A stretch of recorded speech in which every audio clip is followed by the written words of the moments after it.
Here, what do we have? More Apple news. A rumored new monitor, a more affordable display. Yeah, that's welcome news because this Pro Display XDR, I don't remember the price of it, but good Lord. Is it $5,000? Yeah. Is the Pro Display XDR $5,000? Yeah. Good Lord. I mean, it is 6K. It's a beautiful display. I mean, it's one of the best displays I ever looked at in my life. But $5,000 really puts it in a category. It's certainly not a lot of people are going to be able to enjoy it at that price. Yeah. I'm just saying, you have two on your desk. Yeah, but I don't but remember. You enjoy it, right? But I didn't remember that it was $5,000. Yeah. You just reminded me. Now I'm going to sell it. And then there's a stand as well. No, I'm going to sell it. Get rid of it. It's $5,000. Yeah. You see, you get caught up in this stuff. So this is from Mark Gurman. He got a Power On newsletter. You ever heard of it? It's called. I have. It's called Power On. Seems powerful. You betcha.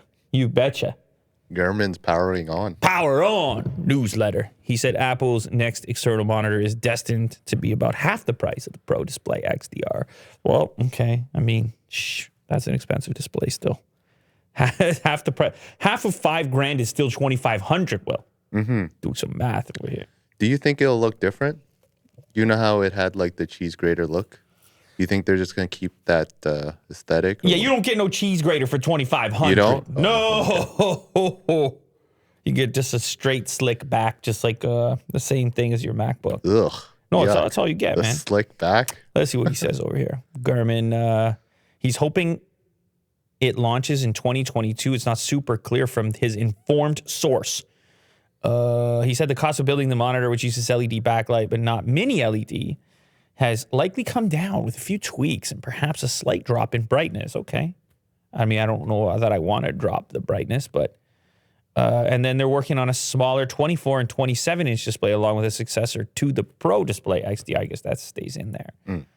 The latter could use an A13 Bionic chip and Apple's neural engine to accelerate learning tasks. You talking about my monitor right now? Yeah. It's super smart. Jeez.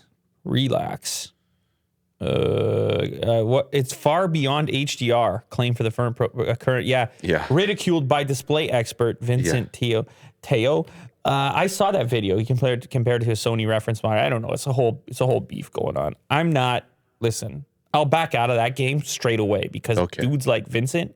I mean, you think he don't play. You think that you care about pixels? Like you think you care about displays, and then that's what it is. It's always like that, Will. Levels of enthusiasm. It's in your own social group.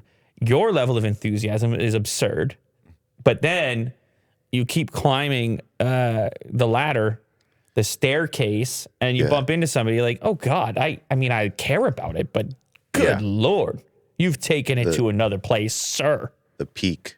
And then you got to just back off and respect that you have probably placed your enthusiasm or distributed your enthusiasm elsewhere into a number of categories. A guy like you, Will, you like to distribute it. You're not going to take it all and put it in one place. Yeah. Maybe for crypto. Hey, man. At a certain point. I wasn't going to say that. I know, yeah. But you were thinking it. I was thunking it. You were thunking it. I was thunking it. By the way, I feel like if you go back to Vincent's channel there, I feel like the display is in focus and he's not in focus in this video. Which for a guy who is all about monitors, he's looking a little soft there, so you see how that goes. Maybe he was so he's like, he rushed it out. No, he's like, screw it. It's all about the monitor, not me, so I'll be out of focus so the monitor can be in. Yeah, he'll take the hit. You know, Sony reference style. Yeah, and look at the giant watermark on there. Shout out Vincent, man. Yeah. Shout out. Do your thing. He's doing good work. Do your thing. It's fine. Do your thing.